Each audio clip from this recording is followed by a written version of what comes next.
li nga xam ne nii daanaka fan yi tamit mu ngi def ñëpp a ngi ciy wax ci àdduna wërngal képp muy diggante Iran ak Israël donte sax dañ doon wax Israël Palestine mais gis nañ ne nag fan yi nii ñi leen di waa Iran ñoom daal di nañu def benn ak cong boo xam ne nii bu am solo bu fees boo xam ne daal dal na ci kaw foofule ca Israël. loolee fi mu toll nii actualité internationale bi yëpp ñu ngi cay wax. ma bëggoon a am ci sa gis-gis par rapport à ça ndax mën nañu ragal ne mën nañu jëm ci beneen guerre mondiale ndax it tamit mën nañu ragal ne lu ni mel mën na dem ba ëpp loxo mais tamit te connaissant xam macha allah sa xel ni màccee ci wàllu wile ndax mën nga ñu ñëwal ci benn origine bi de façon court claire. concis pour ñenn ñi nga xam ne nii ba léegi comprendre ruñ ko parce que am na si ñoo xam ne nii li ñuy dégg rek mooy guerre nii duñ comprendre carrément ce qu'il en est les enjeux. xam nga da nga ne Palestine Israël Iran Israël. ça donne une clairvoyance que ni Israël fi mu sànc. il dérange ses voisins. il y a une connotation ethnique parfois. mais aussi il y a une connotation religieuse de part et d'autre. parce que ci biir foofu dafa am lu mu abrité lu ñuy wax Jérusalem Beytil Maqdis nga xamante ne toutes les religions révélées dañ fa am ay lieux yu symboliques. par exemple diine l'islam bu ñu nekk bu njëkk ba fa ñu doon jublu booy julli. mooy Beytil Maqdis. juma boobu nekk fa Al Aqsa foofu daanaka tey booy julli ji.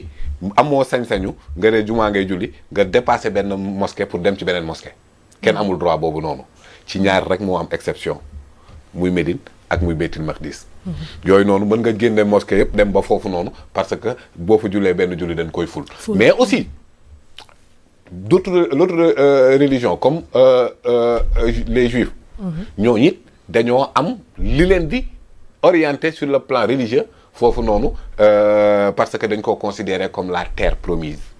C'est Moussa qui te parle, Moïse. L'homme du bâton magique, le peuple du guide, le guide du peuple hébreu. Le peuple hébreu, l'état hébreu ñoom dañoo jàpp ne foofu moom mooy la terre promise donc kon ku ci nekk da ngay démarrer au-delà de l'aspect rationnel da ngay démarrer aussi de manière émotionnelle. et c'est compréhensible ñu mën ko comprendre ci ñaari aspects yooyu noonu yëpp. nga ne est-ce qu'il ne faut pas craindre une guerre mondiale pour man nous y sommes. en fait guerre mondiale comme 14 18 39 45 forme yooyu amatul te mënatul am.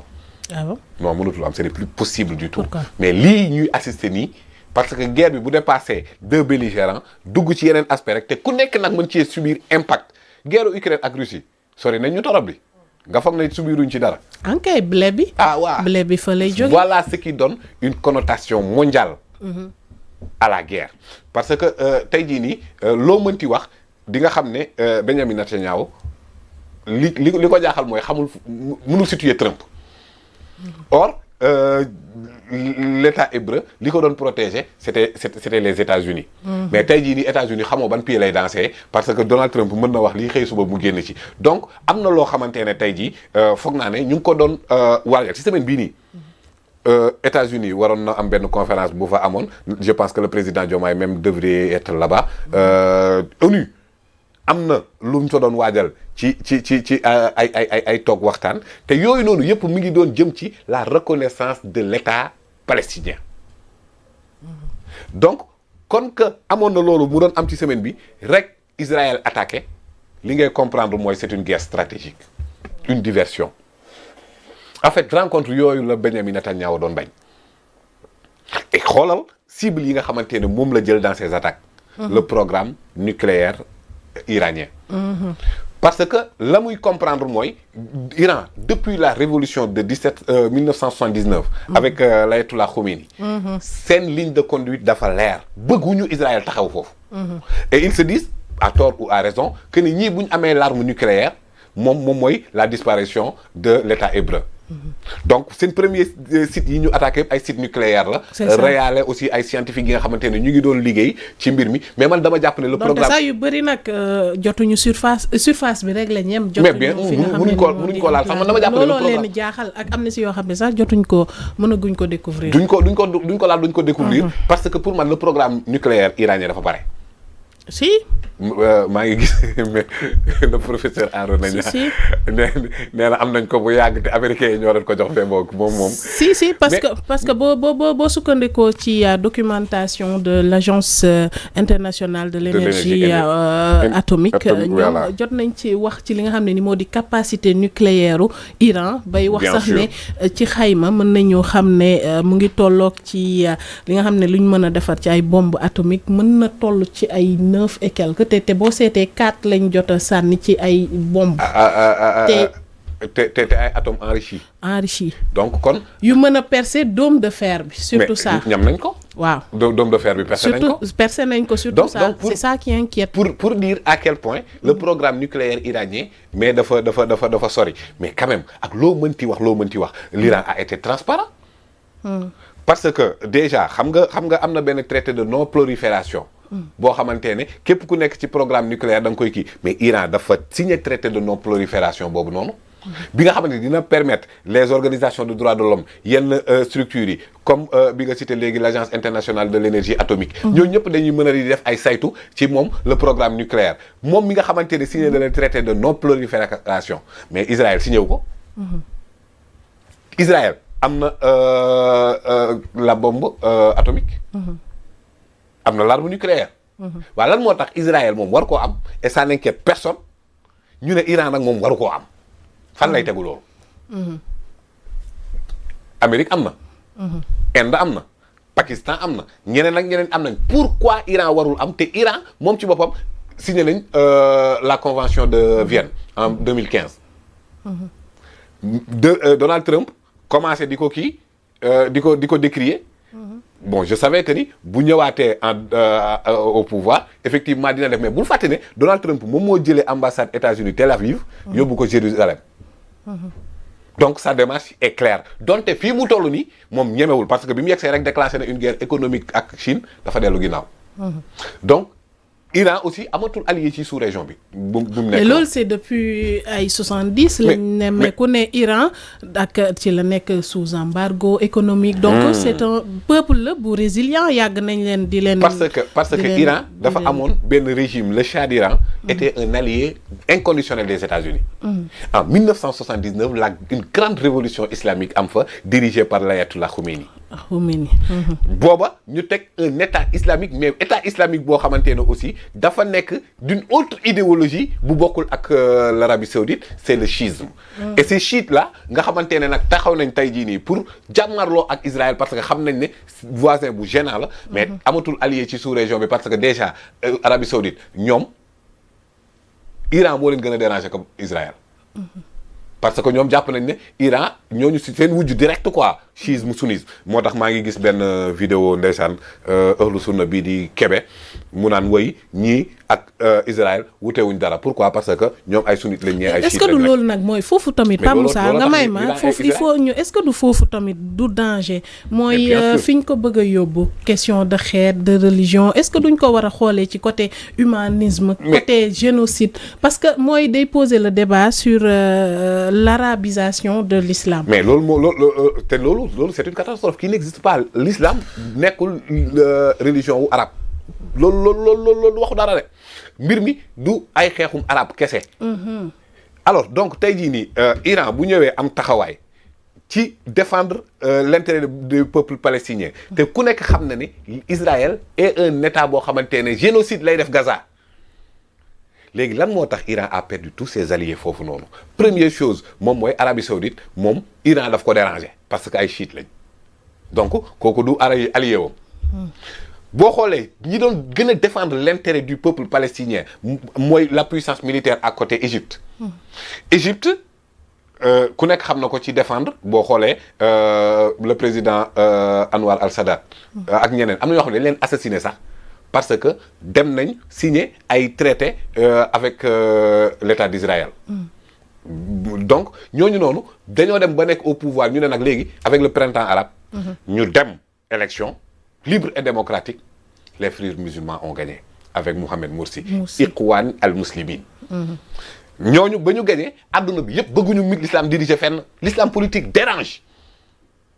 Al-Sisi ñëw def coup d'état contre le président démocratiquement élu benn kenn ci communauté internationale bi condamné wul coup d'état boobu noonu mais malgré coup d'état bi après mu ñëw taxaw nag pour persécuter Ikhwan al-Muslimin the Muslim Brothers mu leen di rey di leen tëj ñooñu nag seen branche bi nekk Palestine moom mooy Hamas en fait Ikhwan al-Muslimin ki ko créé moom mooy Hassan al-Banna imam Hassan al-Banna à pied lan def plus de 2000 villages implanté un parti d'obédience islamique mais bu dëgër fees dell ci Égypte saa yu ñu defee élection démocratique dañuy gagné ñoom Ikhwan al-Muslimin waxuma la nga jëm nga génn Égypte Soudan Hassan al-Tourabi il est membre des frères musulmans dirigé na bi après le printemps arabe boo demee Tunisie Ennahda c'est une branche des frères musulmans boo demoon Algérie le fils Front islamique du salut Abbassine Madani Ali Belhadj ils sont des membres des frères musulmans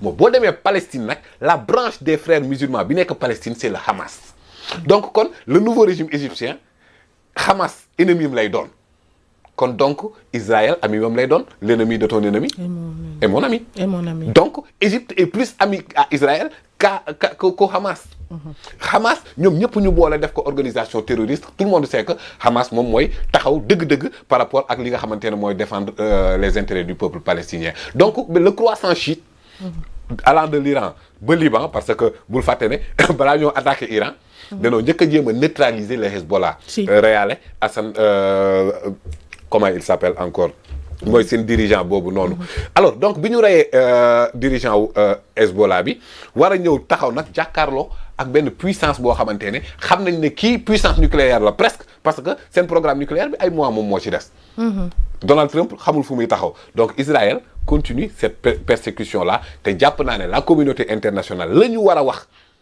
dëgg moom mooy lan mooy ndeyu yow Israël respecté wul dara ci programme nucléaire signé wul traité de non prolifération amoo benn contrôle ci moom mais bàyyi nga ko mu am l'arme nucléaire et que c'est le seul État au monde boo xamante ne c'est créé par une résolution des Nations Unies David Ben Gurion 1948 une résolution des Nations Unies moom moo créé l'État d'Israël parce que boobu jàpp nañ oui l'Allemagne nazie am na yu ñu leen doon persécuter les Juifs et cetera tout le monde était sensible à leur cause d'accord Hitler def na leen li muy def ok on est d'accord ci loolu noonu yëpp tey dañ leen doon persécuter nañ leen défendre mais tey ñoom ñooy les oppresseurs comme li ma la doon wax sànq rek ci gatsa wu Ousmane Sonko bi le président Mandela dafa ne dans un combat c'est l'oppresseur qui définit la forme de combat si l'oppresseur utilise la violence l'opprimé n'a pas d'autre choix que de répondre par la violence alors donc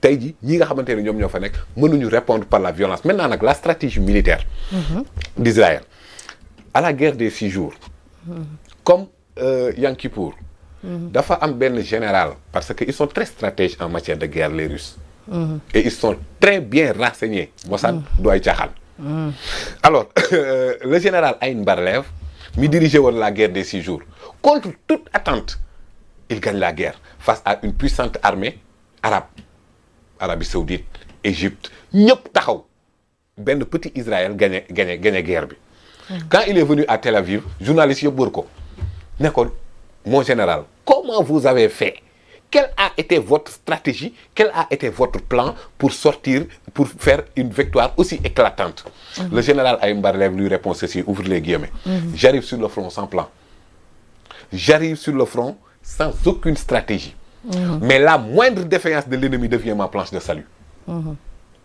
buy xeexi moom Aïn Barlev du am plan du am stratégie day xool ennemi yoom la moindre défaillance de l'ennemi devient ma planche de salut donc je pense que ni l'armée israélienne ba léegi à travers le général Aïn Barlev ba léegi ils sont très stratèges en matière de guerre mais problème bi mooy askanu Israël ñoo miinul guerre ils se préparent à la guerre chaque jour ils se préparent à la guerre mais boo xoolee attaques yi ñu leen attaqué di nga xam ne ñii miinuñu guerre alors que Iran ak ñoo miin guerre yaa ngi fàttaliku Iran Irak. justement moom laay wax est-ce que du et que. dañoo dem ba dañoo miin cette terreur là. résilient et que. résilient et que aussi exactement voilà le mot tamit foi est-ce que du parce que dañuy demee foi. mais bien sûr parce waaw. que gis nga tey jii nii les réseaux terroristes yi nekk ci àdduna bi. parce que.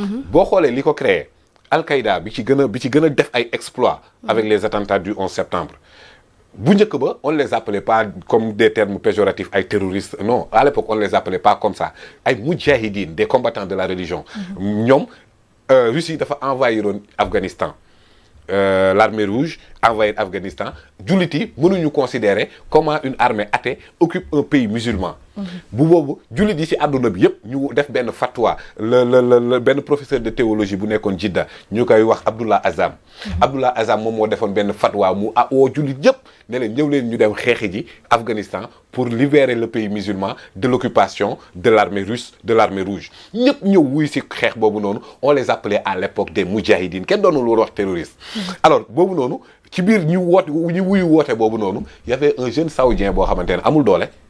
mais il est issu des familles princières yoo xamante ne ils ont beaucoup de milliards c'est la famille de Saoudite Ben Laden Group ñooñu ñoo tàmbali aéroport bii nii bi la jas bi